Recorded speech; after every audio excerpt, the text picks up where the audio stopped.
अस्सलाम वालेकुम dear students, कैसे हैं आप सब। आज के इस वीडियो लेक्चर के साथ हम हाजिर हैं। लास्ट वीडियो लेक्चर में जो है वो हमने आर्किटेक्चर ऑफ ऑपरेटिंग सिस्टम को डिस्कस किया था, जिसमें जो है वो हमने देखा था कि ऑपरेटिंग सिस्टम जो है वो कितने कंपोनेंट्स के साथ मिलकर वर्क करता है। आज के इस टॉपिक में जो है वो हम डिस्कस कर रहे हैं प्रोसेस मैनेजमेंट को। प्रोसेस मैनेजमेंट क्या होता है, सबसे पहले हम ये चीज़ देख लेते हैं प्रोसेस मैनेजमेंट क्या है। देखिए जी, ऑपरेटिंग सिस्टम का जो बेसिक वर्क होता है कि यूज़र की तरफ से आने वाली जितनी भी इंस्ट्रक्शंस हैं, जितनी भी इनपुट्स हैं, उनको लेना और हर प्रोसेस को, हर इंस्ट्रक्शन को, जितनी भी इनपुट्स हैं, हर एक जितनी जो इनपुट है वो एक लाइक आप कह लें एक प्रोसेस ही है ना, कि यूज़र की तरफ से जो है वो एक कोई ना कोई प्रोसेस दिया जा रहा है सिस्टम को करने के लिए। तो जितने भी प्रोसेस हैं, जितनी भी इनपुट्स आ रही हैं यूज़र की तरफ से, तो उसको जो है वो मैनेज करना, उसको जो है वो एक कंप्लीट फॉर्म में लेके आना और उस हर प्रोसेस को क्रिएट करने के बाद एक फाइनल रिज़ल्ट जो है वो यूज़र की तरफ जो है वो आउटपुट की फॉर्म में लेके आना। तो ये प्रोसेस सारा का सारा मैनेजमेंट जो होती है वो ऑपरेटिंग सिस्टम पे ही होती है, और उसके साथ जो है वो सीपीयूज़ की जो है सीपीयू के थ्रू होती है। ठीक है, देखिए जी, फ़र्स्ट ऑफ़ ऑल हम प्रोसेस मैनेजमेंट को देखते हैं, इसकी डेफिनेशन को देखते हैं। प्रोसेस मैनेजमेंट हम कहते हैं responsible for managing all programmes. जितने भी प्रोग्राम्स होते हैं उनको मैनेज करना। प्रोग्राम्स लाइक आपके पास यहाँ पे सॉफ्टवेयर हैं, कि जितने भी सॉफ्टवेयर हैं उनको मैनेज करना, उनकी रिस्पॉन्सिबिलिटी किसके पास होती है, ऑपरेटिंग सिस्टम के पास। And running program is called process.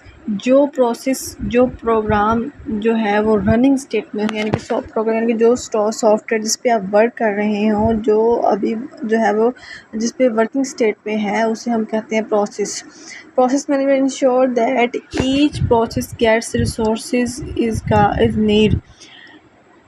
Process management जो होता है वो इस चीज़ की इंश्योरिटी करवाता है कि हर प्रोसेस जो है वो उस अपने रिसोर्सेज को यूज़ करता है जब जब जो है वो उसको उसके रिसोर्सेज की नीड होती है। जैसे कि आप कह लें सॉफ्टवेयर हम यूज़ कर रहे हैं, उस पर वर्क करते हैं, हमें जो है वो उसके साथ रिसोर्सेज, जबकि आप कह लें कि हमें साथ प्रिंटर की ज़रूरत है, तो हम उसको यूज़ कर सकते हैं। तो important part of operating system इसको जो है वो हमारे ऑपरेटिंग सिस्टम का एक इम्पोर्टेंट पार्ट कहते हैं, क्योंकि सारा का सारा काम, सारी की सारी वर्किंग जो है वो इसने ही करनी है। हर एक जॉब को जो है वो इसने जो है वो लेना है, इनपुट की फॉर्म में लेना है, और फिर आउटपुट जो है वो प्रोवाइड करनी है। यानी कि इस चीज़ की इंश्योरिटी करवाता है कि हर प्रोसेस जो है वो स्मूथली वर्क कर रहा है विदाउट जो है वो दूसरे इस प्रोसेस को डिस्टर्ब किए। यानी कि हर प्रोसेस ने, हर टास्क ने जो है वो एग्जीक्यूट होना है, हर प्रोसेस ने रन होना है, और जो है वो स्मूथली वर्क करने के बाद अपने जो है वो आउटपुट यूज़र को देनी है। यहाँ पे हमारे पास प्रोसेस मैनेजमेंट के कुछ टास्क हैं, उसको हम देखते हैं। देखिए, 3 मेन जो है वो पार्ट्स होते हैं हमारे पास किसी भी प्रोसेस को मैनेज करने के।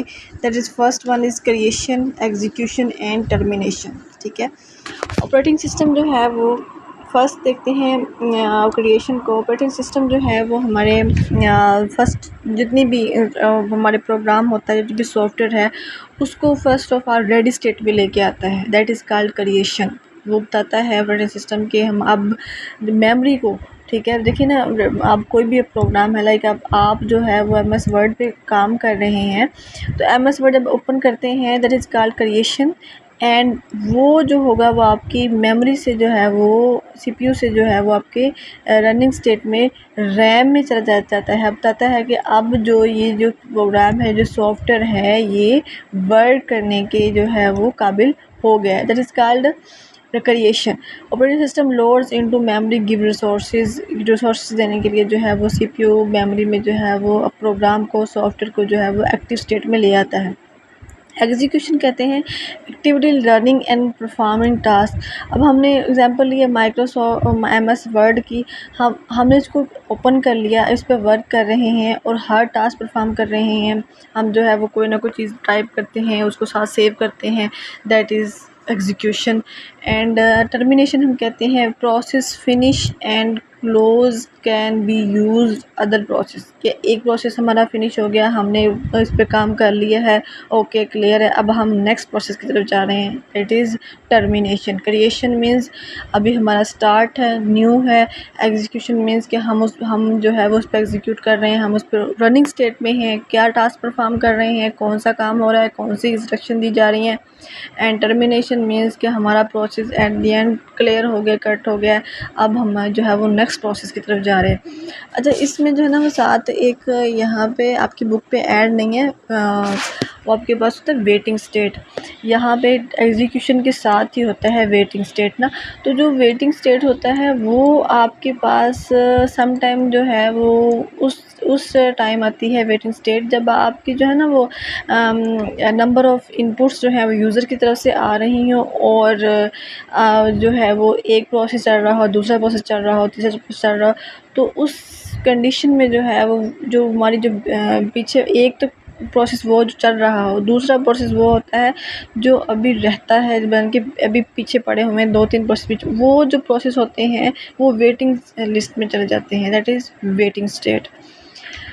नेक्स्ट हमारे पास पॉइंट है जी मल्टीटास्किंग एंड कंकरेंसी। मल्टीटास्किंग हम कहते हैं कि एक ही टाइम पे एक ही वक्त में यूज़र जो है वो डिफरेंट प्रोग्राम को डिफरेंट फाइल, एक ही प्रोग्राम पे एक ही सॉफ्टवेयर पे जो है वो डिफरेंट जो है वो वर्क पे काम कर रहा है। यानी कि एक साइड पे एम एस वर्ड पे, एक साइड पे जो है वो एम एस ऑफिस एक्सेल पे काम कर रहा है, वेब ब्राउज़र पे काम कर रहा है, अपने डॉक्यूमेंट्स फाइल पे काम कर रहा है। तो एक ही टाइम पे डिफरेंट सॉफ्टवेयर पर जब यूज़र जो है वो काम कर रहा हो, that is called multitasking. And दूसरा होता है हमारे पास कंकरेंसी। कंकरेंसी है तो होता है कि मोर देन वन प्रोसेस, एक ही टाइम पे डिफरेंट प्रोसेस, यानी कि मोर देन वन प्रोसेस, एक या एक से ज़्यादा प्रोसेस जब सीपीयू में एक्टिव होते हैं, रनिंग स्टेट में होते हैं, दैट इज़ कॉल्ड कंकरेंसी। यानी कि एक इनपुट आई है, दूसरा टास्क आ गया, तीसरा प्रोसेस आ गया, चौथा प्रोसेस आ गया, that is called concurrency. And multitasking उस प्रोसेस को कहते हैं जब हम मोर देन वन प्रोग्राम, यानी कि मोर देन वन सॉफ्टवेयर एक ही टाइम पे यूज़र जो है वो उसको सिंगल क्लिक या एक ही टाइम पे जो है वो यूज़ कर रहा होता है। और कंकरेंसी हम कहते हैं कि मोर देन वन प्रोसेस, अब कितने प्रोसेस जो हैं वो सीपीयू के अंदर रनिंग स्टेट में हो, एक्टिव स्टेट में हो, that is called concurrency. Multitasking and आपके पास जो कंकरेंसी है, ये आपके पास शॉर्ट क्वेश्चन या डिफरेंस, इसमें शॉर्ट क्वेश्चन का डिफरेंस आ सकता है पेपर में। तो इन दोनों की डेफिनेशंस को जो है वो आपने अच्छे तरीके से कर लेना ताकि कोई भी चीज़ इसमें स्किप ना हो। ये आप कह लें कि 2 मार्क्स का जो है वो शॉर्ट क्वेश्चन आपके पास पेपर में आ सकता है। इसके साथ ही हम अपने इस लेक्चर का एंड करते हैं। नेक्स्ट वीडियो लेक्चर में हम अगले टॉपिक को डिस्कस करेंगे। अगर इस पॉइंट यहाँ इस टॉपिक में किसी भी पॉइंट की समझ ना आई हो तो आप जो है वो कमेंट करके पूछ सकते हैं। Thank you so much. अल्लाह हाफिज़।